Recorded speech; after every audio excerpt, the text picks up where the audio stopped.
तीसरा कारण कहा कि भगवान की सेवा तो आप कर रहे हो, भगवान की चाकरी में तो आप लगे हो, भगवान की आराधना भी कर रहे हो, दिया भी लगा रहे हो, धूप बत्ती भी लगा रहे हो, स्नान भी करा रहे हो, पंचामृत स्नान भी करा रहे हो, सारी पूजन अर्चना सब तुम कर रहे हो।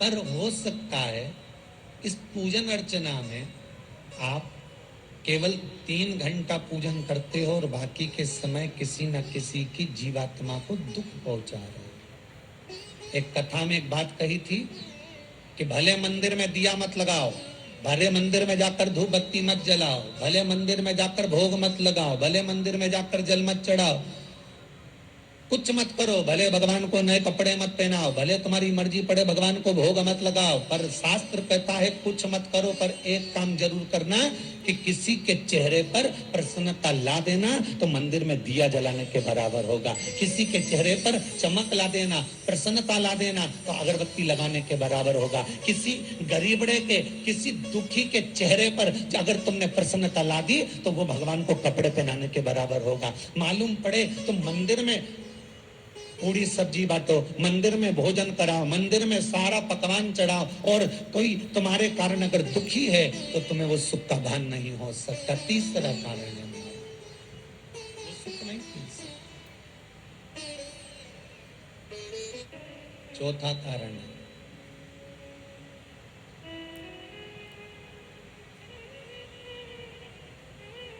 महाराज,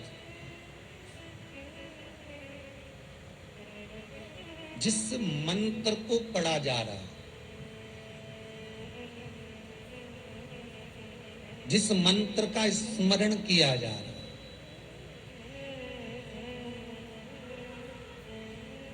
जिस भगवान की माला को हम जप रहे हैं, हम पाठ कर रहे हैं, उसमें त्रुटि उठा लीजिए। दुर्गा सप्तशती, दुर्गा सप्तशती का हिंदी अनुवाद में एक थोड़ा सा दृष्टांत दिया है, आपको मालूम होगा।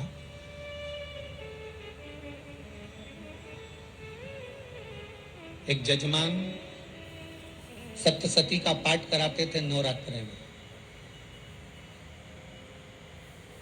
नवरात्रे पूरे होते थे और उनकी पत्नी मर जाती थी। सप्तशती के अंदर लिखा है, बहुत ध्यान से सुनिए। दुर्गा सप्तशती का पाठ कराते थे और पत्नी नवरात्रे के बाद 4 महीना 3 महीने के बाद मर जाती थी। बहुत दुखी था सेठ। एक शादी करी, दूसरी करी, तीसरी करी, चौथी करी, चौथी पत्नी भी मर गई। बहुत दुख हुआ। आज वो गुरुजी के पास चले गया, गुरुदेव, गुरुजी, गुरुदेव, गुरुदेव। गुरुजी बोले क्या हो गया? सेठ जी बहुत दिनों के बाद आ रहे हो, क्या बात है गुरुदेव? मेरे को एक बात समझ में नहीं आती कि मैं नवरात्रे में सप्तशती का पाठ कराता हूँ, देवी जी का यज्ञ करवाता हूँ, माता रानी को चूनर पहनाता हूँ, उनको सुंदर बिछुड़ी, पायल, चुनरी सब पहनाता हूँ, कन्याओं का भोजन करवाता हूँ, भंडारा करवाता हूँ, जवारे बोता हूँ, अखंड ज्योत लगाता हूँ, पर नवरात्रि जैसी पूरी होती है उसके 2 महीने 3 महीने बाद मेरी पत्नी क्यों मर जाती है? 4 पत्नियां मेरी मर चुकी हैं, 5वीं मैंने शादी करी है। गुरुदेव आप कृपा करिएगा, कुछ तो बता दीजिए, कुछ करुणा कर दीजिए।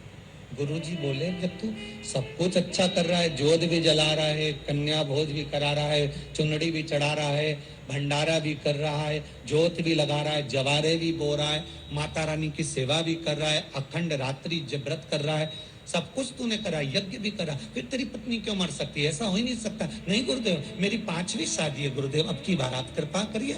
गुरुजी ने कहा तेरे पंडित जी को अनुष्ठान पर बुला, मैं कमरे में बैठकर सुनूंगा सप्तशती का पाठ, तब मैं ध्यान करूंगा। गुरुजी अंदर के कमरे में जाकर बैठ गए, ब्राह्मण पाठ करना प्रारंभ करा और ब्राह्मण ने पाठ करना प्रारंभ करा। उसमें एक शब्द आ गया, भार्यं तु वक्षन्तु, भार्या तु वक्षन्तु। उसमें बोलना था भय, पीड़ा को हे जगत जननी तू भक्षण कर जा, पर ब्राह्मण बोलता था भार्या तू भक्षण कर, मेरी पत्नी को, मेरी भार्या को तू भक्षण कर। पंडित जी जैसे ही बोले गुरु जी बाहर निकल कर आ गए।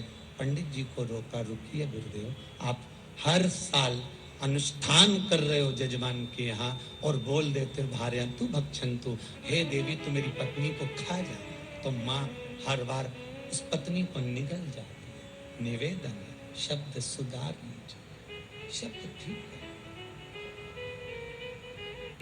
चौथा कारण है कि आप जो पाठ कर रहे हो, आप जो पूजन कर रहे हो, आप जो अनुष्ठान कर रहे हो, उसमें कुछ ना कुछ गलती जरूर हो रही है। ये चौथा कारण है।